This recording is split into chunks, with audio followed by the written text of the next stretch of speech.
Hi guys, this is a lesson on perimeter, area, volume with decimals. So let's just take a little quick minute to update our table of contents. Since the last video that I did, you've done mean, median, mode, and range. And you did that on the e-learning day, and Mrs. Swanigan gave us those videos. And then she also gave us the exponents and PEMDAS, the order of operations with decimals. So that was 2H. So make sure that both of those are in your journals. And then today I'm going to talk to you about using decimals when we're computing perimeter, area, and volume. So go ahead and update your table of contents, and then when you're ready, start our video again. Well, you've got these notes. You've gotten these from class. If you didn't, go ahead and download them. And we're going to fold those over like we do so very often. Just a few quick reminders. We want to remember that perimeter is the distance around the outside edge. So in order to find perimeter, we add all sides together. And then our label for that will just be units, like inches, or feet, or centimeters. Then for area, remember the area is the space inside of a figure. And to compute that, we multiply length times width.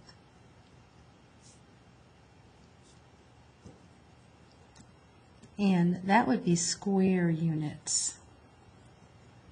So it might look like inches squared, feet squared, centimeters squared. And then finally, volume is a three-dimensional figure, and it's the space inside of a three-dimensional figure. And for that, we multiply three dimensions together, the length times the width and times the height. And that is in cubed units. So that would look like inches cubed, feet cubed, centimeters cubed. It's another way of saying to the third power, just like squared is another way of saying to the second power.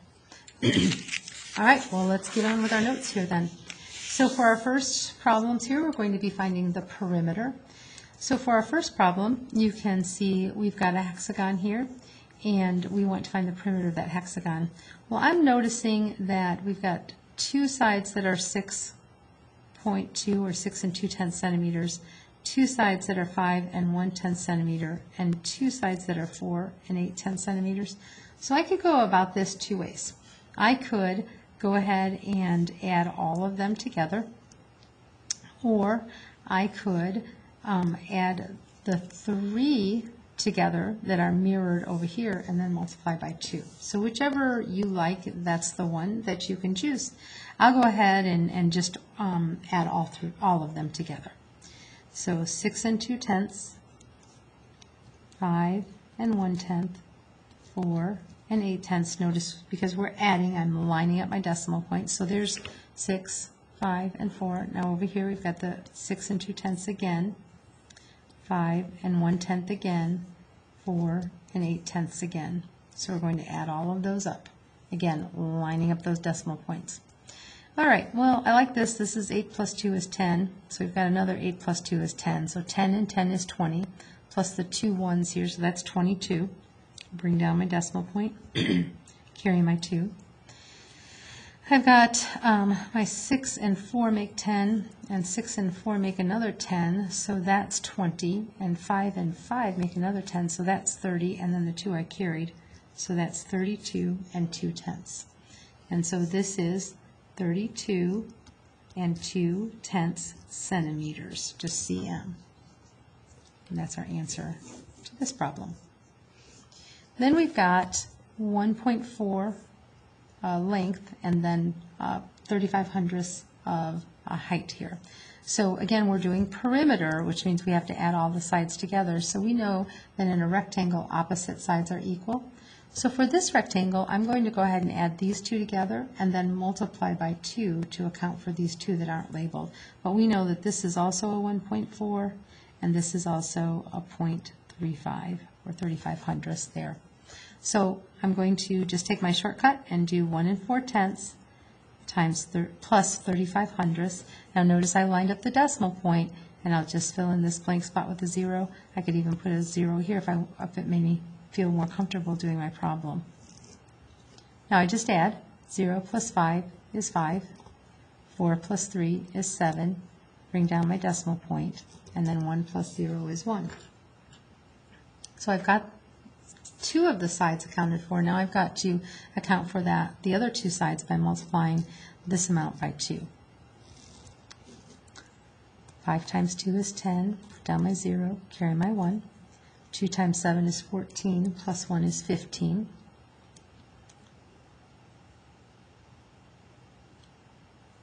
Carry my 1. 2 times 1 is 2, plus 1 is 3. 2 numbers behind the decimal point in the problem, so 2 numbers behind the decimal point in the answer. And so my answer for this, and again I can cross off or just eliminate this end 0, because 0 is at the end of decimal numbers, don't change the value. And so the answer to this one is 3 5/10 miles. Alrighty, and now on to area. So now we're finding area. And area means that I multiply the length times the width. So my first problem is 2 51/100ths times 1 65/100ths. All right, so I do just doing length times width. 5 times 1 is 5. 5 times 5 is 25. Put down my 5, carry my 2. 5 times 2 is 10, plus 2 more is 12. Moving over a digit, so add a 0. 6 times 1 is 6. 6 times 5 is 30. Put down my 0, carry my 3. 6 times 2 is 12, plus 3 more is 15. Put down 2 zeros, because I'm moving over 2 digits, and I'm glad to see it's a 1. 1 times 1 is 1. 1 times 5 is 5. 1 times 2 is 2. Add them up. Make sure you keep those columns nice and orderly there. 0 plus 0 plus 5 is 5. 5 plus 6 is 11. So put down my 1, carry my 1. 2, 3, 4. 5 and 5 is 10 and 1 is 11. Put down my 1, carry my 1, 2, 3, 4. And then place my decimal point. So we've got 1, 2, 3, 4 numbers behind the decimal point in the problem. So 1, 2, 3, 4 numbers behind the decimal point in the answer. So our answer here is 4 and 1,415 10,000ths meters squared, because this is area. I want to make sure we have the right labels. All right, now this one might look a little bit tricky because you're wondering what's the height or what's the length and what's the width.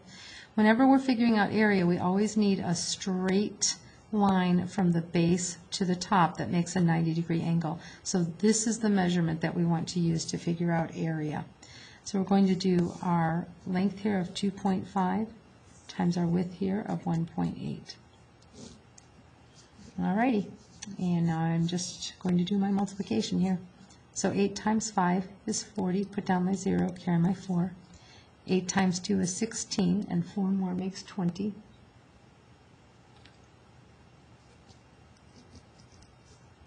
Zero because I'm moving over a digit. 1 times 5 is 5. 1 times 2 is 2. Add these up. 0, 5, 4. Place the decimal point. 1, 2, 1, 2. And my answer is 4 and 5/10 meters squared. There's my answer there. There's my answer there. All right, now we get into the long ones here. So we're going to do volume. Now remember, volume is length times width times height. Let's go back up here and write in our, remember that our area is length times width. All right, okay, so we're going to have to multiply all 3 of these numbers together. So we're going to do 2 of them and then multiply in the third one. It doesn't matter which two you choose first to do. You can choose them in any order because multiplication is commutative. The order can change. All right, so 6 8/10 times 1 9/10. 9 times 8 is 72. Put down my 2, carry my 7. 9 times 6 is 54, plus 7 gives me 61. Put down a 0 because I'm moving over a digit. 1 times 8 is 8. 1 times 6 is 6. All right, add up. 2, 9, 12. So we've got 1,292, but we've got to place our decimal point. 1, 2. So 1, 2. All right, so we've got done with, we did this one, and we did this one. Now we've got to get that one. So we've got 12 and 92 hundredths, and we need to multiply that by 2 4/10.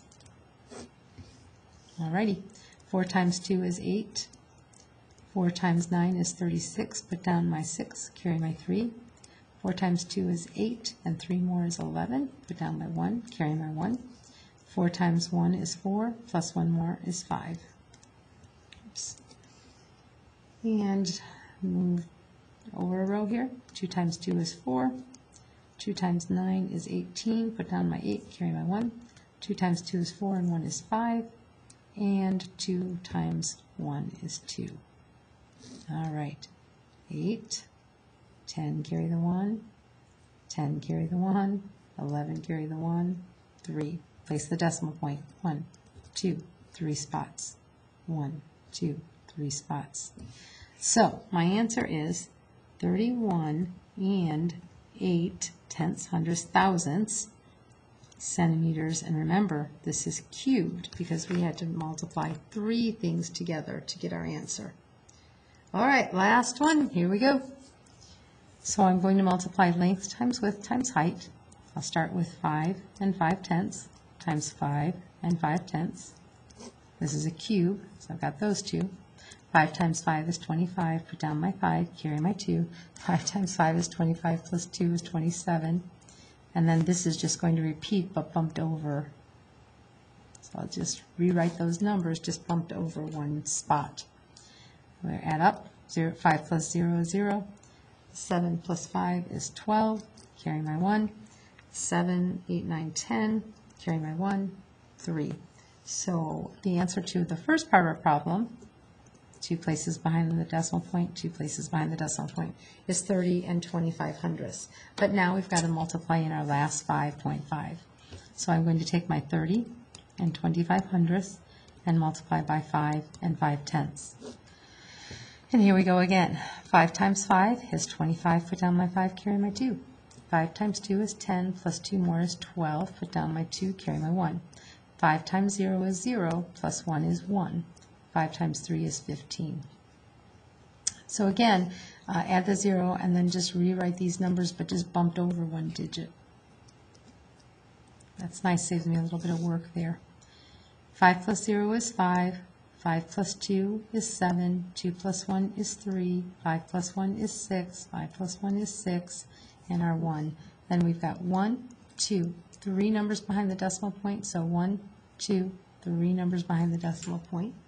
And so our answer to this problem, the volume is 166 375 thousandths inches, inches, we need an N there, not an M, cubed, inches cubed.